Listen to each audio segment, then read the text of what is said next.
રાજા અને બ્રાહ્મણી સાથેની ઘટના। એક નગર હતું।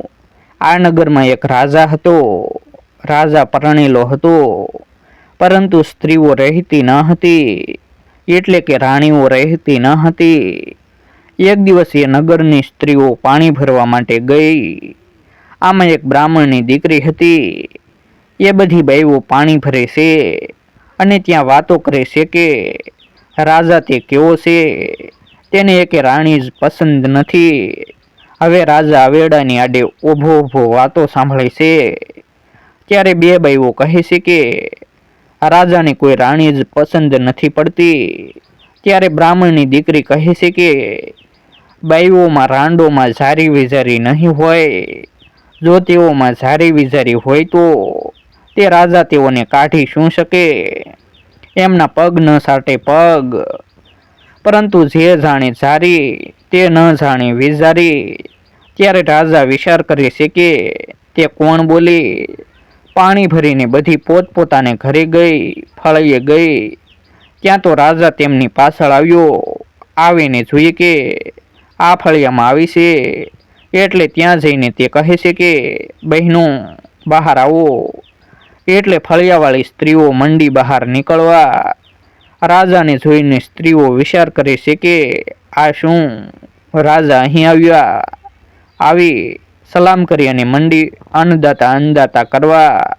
ત્યારે રાજા પૂછે છે કે તમે કૂવા પર પાણી ભરવા ગઈ હતી, તેમાં ઝારી વિઝારીની વાત કોણે કરી હતી? એટલે બાઈઓ માંડી ધ્રુજવા। બાઈઓ કહે અન્નદાતા તે અહીં છે, અન્નદાતા તે અહીં છે। રાજા કહે અહીં કોણ?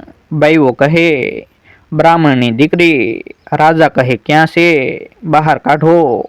એટલે છોકરીને બહાર કાઢી। રાજા તેને પૂછે છે ઝારી વિઝારીની વાત તું કરતી હતી? તો એ કહે હા અન્નદાતા હું કરતી હતી। શું છે? રાજા તો આટલું પૂછી કરીને ચાલી નીકળ્યો। આવ્યો દરબારગઢમાં। આવીને પોલીસને કહે જાઓ અમુક બ્રાહ્મણ છે તેને તેડી આવો। પોલીસો ગયા। જઈને બ્રાહ્મણને કહે એ બ્રાહ્મણ ચાલો રાજા સાહેબ બોલાવે છે। એટલે બ્રાહ્મણ વિચાર કરે કે મને રાજાએ શા માટે બોલાવ્યો હશે? બ્રાહ્મણ ધોતિયું સરખું કરે ત્યાં પાઘડી પડી જાય, અને પાઘડી સરખી કરે ત્યાં ધોતિયું સરી પડે। બ્રાહ્મણ તો મંડ્યો ધ્રુજવા। ત્યારે તેની દીકરી કહે છે કે ઓ બાપુ આમાં ગભરાવશો શું? રાજા સાહેબ મારી નહીં નાખે, તમે જાઓ નિરાતે જાઓ। બ્રાહ્મણે તો પાઘડી બાંધી લીધી અને ભેટ બેઠ બરાબર વાળી ગયો। જઈને સલામ કરીને રાજા પાસે ઊભો રહ્યો એટલે રાજા કહે એ બ્રાહ્મણ બેસ। બ્રાહ્મણ બેઠો। રાજા કહે બ્રાહ્મણ મેં તને શા માટે બોલાવ્યો છે તે જાણે છે? તો બ્રાહ્મણ કહે છે નાજી હજૂર શાથી બોલાવ્યો છે? એટલે રાજા કહે તારી દીકરી મને આપવી પડશે, મારી સાથે લગ્ન કરાવવા પડશે। ત્યારે બ્રાહ્મણ કહે છે અરે હજૂર અમે તો તમારા બાવા છીએ, ભિક્ષુક છીએ, અને અમારી દીકરીઓ રાજમાં શોભે નહીં। તો રાજા કહે ગમે તે થશે, પણ તારી દીકરી આપવી પડશે। તું આપશે તોય લઈશ અને નહીં આપે તોય લઈશ। બ્રાહ્મણ તો ઘરે આવ્યો। ઘેર આવીને વિચારમાં બેઠો છે। ત્યારે દીકરી કહે છે બાપુ શું છે? તો બ્રાહ્મણ કહે રાજા મને કહે છે તારી દીકરી મારે જોઈએ છે। ત્યારે બાપુ એમાં શું, આપી દ્યો, લગ્ન કરી દો। એટલે બ્રાહ્મણ કહે હે અરે બેટા? તો દીકરી કહે હા બાપુ। પછી ધામધૂમથી લગ્ન કરી દીધું। હવે અહીં લગ્ન ચાલુ અને બીજી બાજુ રાજાએ એકલ થંભો મહેલ ઊભો કર્યો।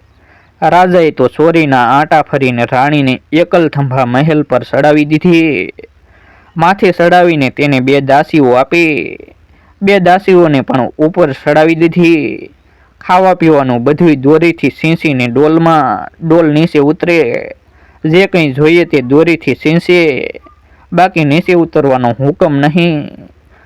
બાઈએ તો જોઈએ છે, જોઈને વિચાર કરે કે મારા બાપુએ રાજા પાસેથી આટલો પૈસો લીધો છે તે શું કામ આવશે?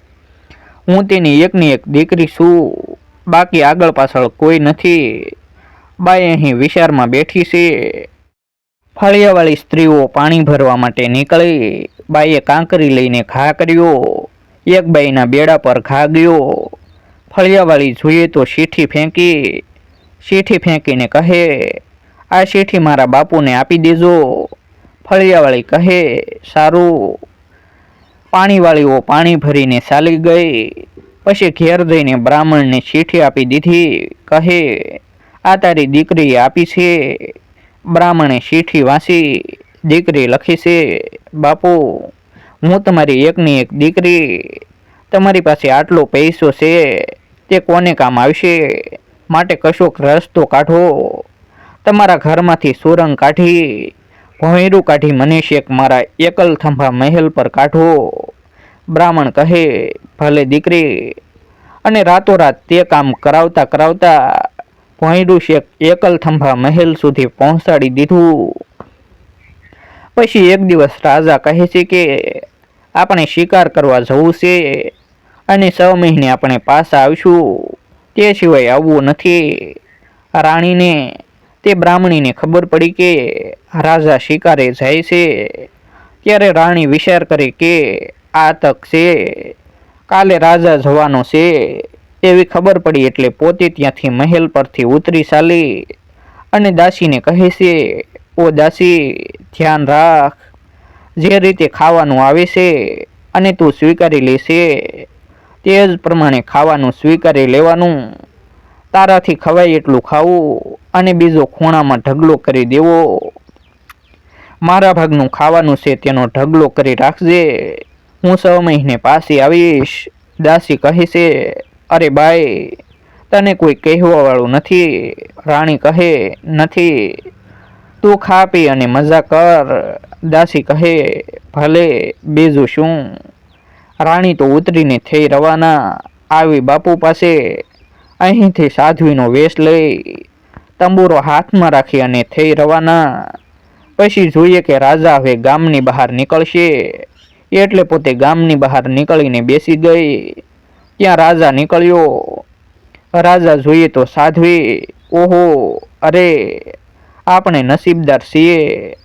અહીં ગુરુ મહારાજના દર્શન થયા, આપણા ભાગ્ય ખુલી ગયા. રાજા ત્યાં જઈને પગમાં પડ્યો. રાજાએ વીંટી કાઢીને આપી દીધી. પછી થયા ચાલતા. સાધ્વી પણ તેમની સાથે છે. હવે આગળ રાજા તેનો પતિ ચાલે અને પાછળ તે બાઈ આવે. મિત્ર, દોસ્ત બધાને લઈને રાજા તો સીમમાં પહોંચી ગયા. સીમમાં પહોંચ્યા ત્યારે સૂરજ આથમી ગયો એટલે અહીં પડાવ નાખ્યો. બધા આરામ કરે છે અને પેલી બાઈ આજુબાજુમાં કોઈ ગામડું હતું ત્યાંથી માટીના ઘડા લેવા ગઈ છે. 6 કાસા અને 1 પાકો એમ 7 ઘડા લઈને એક સ્થળે રાખી આવી. હવે સાંજનો સમય થયો છે ત્યારે પોલીસ આવીને સાધ્વીને કહે, બાઈ ચાલો, રાજાના તંબુમાં ભજન ગાવાના છે. બ્રાહ્મણી જાય છે. સગવડ કરી એટલે ઉઠી તંબુરો લઈ અને મંડી ભજન ગાવા. ભજન ગાય છે તે રાજાને ભારે ગમી ગયા. રાજા વિચાર કરે, ઓહોહો, શા ભજન ગાય છે આ તો. ભજન ગાઈને બ્રાહ્મણી ઉઠીને થઈ ચાલતી. ત્યારે રાજા પોલીસને કહે, એ સાધ્વીને અહીં લઈ આવો. પોલીસ ત્યાં જઈને કહે, ઓ ભગતાણી, અમારો રાજા તને બોલાવે છે. એટલે બ્રાહ્મણી કહે, રાજા મને શા માટે બોલાવે? તો કહે, કામ છે, તમે ચાલો. કહે, ચાલો. બ્રાહ્મણી ચાલી આવીને રાજા સામે ઊભી રહી છે. ત્યારે રાજા કહે, ભગતાણી, આજ અહીં રોકાવું પડશે અને ભજન ગાવા પડશે. તો બ્રાહ્મણી કહે, હજૂર, આવા ટાણે હું અહીં ન રોકાઉં, કાલ આવી જઈશ. તો રાજા કહે, ના ના, આજે રોકાઈને ભજન સંભળાવવા પડશે. એટલે તે કહે, તો ભલે, તમારે ભજન સાંભળવા છે ને, હું સંભળાવું, પરંતુ તમે એક ઘડામાં પાણી ભરી અહીં લઈ આવો અને હું તે પાણી પીવું, ત્યારબાદ તમને ભજન સંભળાવું. આટલું કહીને પછી રાજાને ઘડો આપ્યો. રાજા ઘડો લઈ તળાવે ગયો. જઈને ઘડો તળાવમાં ડૂબાડ્યો. ડૂબાડીને ઉપાડે ત્યાં તો કાંઠા માત્ર હાથમાં રહ્યા. બાકીનો ઘડો ફસકી પડ્યો. ઘડો કાસો હતો. ત્યારે રાજા પાછો આવ્યો. બ્રાહ્મણી કહે કેમ? કહે ઘડો ફસકી પડ્યો. તો કહે બીજો લો. બીજો પણ ફસકી પડ્યો. આમ કરતા કરતા 6 ઘડા તેને આપ્યા, પરંતુ તે બધા જ ફસકી ગયા. પછી 7મો પાકો ઘડો હતો તે આપ્યો. તે ભરીને રાજા ખભા પર મૂકીને લઈ આવ્યો. પાણી ભરેલો ઘડો બ્રાહ્મણીને આપ્યો. બ્રાહ્મણીએ પાણી પીધું અને પછી ભજન સંભળાવ્યા. ભજનમાં આખી રાત કાઢી. સવાર પડ્યું એટલે બ્રાહ્મણીએ રજા માંગી. કહે મહારાજ હું જઉં છું. રાજા કહે જવાય નહીં. અહીં જેટલા દિવસ અમે રહીએ એટલા દિવસ તારે પણ રહેવું જોઈએ. તો બ્રાહ્મણી કહે ના રાજા, મારાથી રહેવાય નહીં. તમે પુરુષ અને હું સ્ત્રી, વળી અહીં એકાંત છે. રાજા કહે ગમે તે થાય, પરંતુ તારે રહેવું તો પડશે. તો તે કહે છે હું એક શરતે રહું. મને તાંબા પત્રા પર લખી આપો કેમ કે એકાંત ખરાબ વસ્તુ છે. મને કશુંક થઈ જાય, પેટમાં બચ્ચું રહે તો પછીથી એ બચ્ચું બાપ કોને કહે? રાજા કહે મને કહેશે. એટલે બ્રાહ્મણી કહે તો તાંબા પત્રા પર લખી આપો. રાજાએ લખી આપ્યું એટલે બાઈ અહીં રહી. આ બાઈ તેની તો રાણી હતી. બાઈ અહીં રહી અને 6-7 મહિના થઈ ગયા. બાઈને ગર્ભ રહ્યો. પછી રાજાએ પોતાના દેશ પાછા જવાની વાત કરી. એટલે બાઈ કહી છે ઓ રાજા ઊભો રહે. મારા પેટમાં બાળક છે તેનું શું? રાજા કહે હું લખી આપું. દીકરી આવે કે દીકરો આવે, અમુક ગામ આવી જજે. બ્રાહ્મણી કહે પણ મારે નિશાની જોઈએ. કહે શું? એટલે કહે કટાર અને રૂમાલ. કહે લે. બંને વસ્તુ આપી. કટાર અને રૂમાલ આપી દીધા અને રાજા ઉપડ્યા. બ્રાહ્મણી પણ પોતાના ઘરે પાછી ઉપડી. બાપને ઘેર આવી. બાપુ એને જોઈને કહે અરે દીકરી આ શું કરી આવી? દીકરી કહે બાપુ શાંત રહો, જે થવાનું હતું તે થઈ ગયું, તમને વાંધો નહીં આવે. કપડાં બદલાવીને ભોંયરામાંથી થઈ રવાના. મહેલ ઉપર જાય તો દાસી તેને જોઈને કહે એ બાઈ આ શું? તે કહે ચૂપ રહે, મને એટલું જણાવ કે અહીં શું ચાલે છે? દાસી કહે સંપૂર્ણ શાંતિ છે. બાઈ કહે છે કોઈ પૂછતાછ કરી નથી ને? તે કહે ના. અને આ તમારા ભાગના રોટલાઓનો ખૂણામાં ઢગલો કર્યો છે. તે કહે સારું કશો વાંધો નહીં. દાસી પૂછે પણ બાઈ આ શું? ત્યારે રાણી કહે તું ગભરા નહીં, હું ભોગવી લઈશ. એટલે દાસી કહે સારું. હવે રાણી દાસીને કહે ઓ દાસી, પોલીસને કહે કે અહીં સીડી મૂકે. પોલીસે સીડી મૂકી. બાઈ નીચે ઉતરી. પાર્સલ દાસી પણ ઉતરી. રાણી દાસીને કહે જા રાજાને કહે કે ધામધૂમથી ખોળો ભરે. બાઈને પેટે 7મો મહિનો જાય છે. દાસી કહે શું? એ તો મંડી ધ્રુજવા. વિચાર કરે છે કે જઈને રાજાને શું કહેવું. કહેતાની સાથે તો રાજા મારી ડોકી ઉડાવી દેશે. દાસી તો ધ્રુજતી ધ્રુજતી જાય છે. એટલે રાણી કહે તું ધ્રુજ નહીં. દાસી ચાલી. અકડાઠઠ કસેરી ભરેલી છે. દાસી રાજાને સલામ કરી અદબ કરી અને કહે રાજા સાહેબ વધામણી, આપને ઘેર સારા દિવસો છે. ધામધૂમથી ખોળો ભરી અને ગામને ગોઠ માટેનું ખર્ચ આપો. આપને ઘેર અઘરણી છે. રાજા વિચાર કરે કે પરણીને આવ્યો ત્યારથી તેને રાણીનું મોં જોયું નથી અને અઘરણી છે. આ શું? સારું વાંધો નહીં, હવે આબરૂ તો એમને પણ જોઈએ છે. ધામધૂમથી ખોળો ભરીને વાજતા ગાજતા ગામને ધુમાડા બંધ જમાડવાનું ખર્ચ આપ્યું. બધાએ ખાઈ પી લીધું. 9 માસ થયા તો રાણીને પેટમાં દુખ્યું. રાણી કહે દાસી સીડી મુકાવવાની દાયણને બોલાવી લાવ. દાસીએ પોલીસને કહીને સીડી મુકાવી અને દાયણને બોલાવી લાવી રાણીને સુવાવડ કરી ત્યારે સુયેણી દાસી કહે, રાજાને વધામણી આપી આવ, કુંવર આવ્યો છે. દાસી મંડી ધ્રુજવા એટલે રાણી સુયેણીને કહે છે, તું દાસીની સાથે જા. બંને નીચે ઉતર્યા. કચેરીમાં જઈને હાથ જોડીને ઊભા રહ્યા. કહે, હજુર વધામણી, આપના ઘરે કુંવર જન્મ્યો. રાજાએ નવલખો હાર પોતાના ગળામાંથી ઉતારીને એક આપ્યો દાસીને અને બીજો આપ્યો સુયેણીને. બંને ગઈ. પણ દાસીના પેટમાં 7-5 થઈ કે ક્યારે આપત્તિ આવી પડે તેનું કંઈ કહી શકાય નહીં. આજકાલ કરતા સવા મહિનો થયો. સવા મહિનો થઈ ગયો. બાઈએ માથું ધોઈ નાખ્યું. હવે કેસરી હકડે ઠેઠ ભરેલી છે. રાજા પોલીસને કહે, જા રાણી, દાસી અને કુંવર એ ત્રણેયને અહીં બોલાવી લાવ. પોલીસ જાય છે. આવીને સીડી ઊભી કરી. પછી રાણીને કહે, ઓ બાઈ, તમે ત્રણેય નીચે ઉતરો. તમે શાહજાદો, કુંવર અને દાસી એ ત્રણેય તમને રાજા કચેરીમાં બોલાવે છે. રાણી કહે, ચાલો. એ બધા નીચે ઉતર્યા. હવે દાસી ધ્રુજવા લાગી. ધ્રુજતી રાણીને કહે, હવે શું થશે? રાણી કહે, તું ધ્રુજતી નહીં. ગુનો મારો છે, તારો નથી. હું ભોગવી લઈશ. તું પાછળ ઊભી રહીજે. રાણી તો કાગળિયા બાગળિયા, તાંબા પતરાનો લેખ બેખ નિશાની એ બધું લઈને ગઈ કચેરીમાં.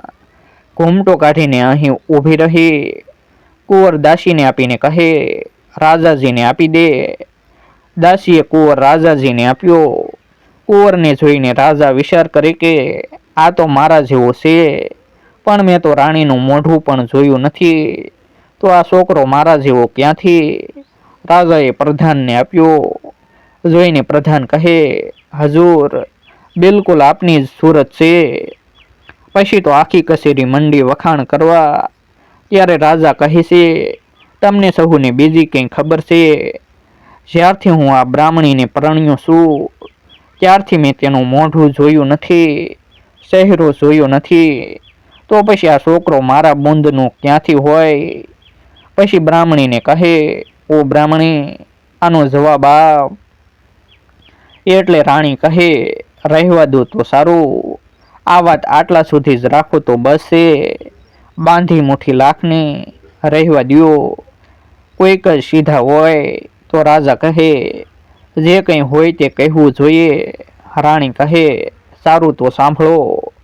પછી રાણી રાજાને પૂછે છે કે તમે શિકાર કરવા માટે ગયા હતા ત્યારે કોના દર્શન થયા હતા? રાજા કહે, સાધ્વીના. રાણી કહે, તેને શું આપ્યું હતું? રાજા કહે, વીંટી આપી હતી. તો કહે, હા. કહે, સારું. પછી જંગલમાં 8 મહિના રોકાયા હતા, ત્યાં તે સાધ્વીને સાથે લીધી હતી? રાજા કહે, હા. રાણી પૂછે છે કે સાધ્વીને માટે પાણી પીવા માટે 6 કાસા અને 1 પાકો એમ 7 ઘડા કોણ ભરી આવ્યું હતું? રાજા શું બોલે? બ્રાહ્મણી કહે, એ હું હતી, જુઓ મારું મોઢું. આટલું કહીને મોં ઉઘાડું કર્યું. જોઈને રાજાએ પોતાનો કાન પકડ્યો. પછી રાણી કહે, રાજા બાદશાહ, આ છે ઝારી વિજારી સ્ત્રી, તમને શું પસંદ ન આવે? રાજાજી, તમે પગ સાટ્યો પગ. બસ રાજાની બોબડી બંધ થઈ ગઈ. આવા જ નવા વિડીયો જોવા માટે અમારી યુટ્યુબ ચેનલ સબસ્ક્રાઈબ કરો.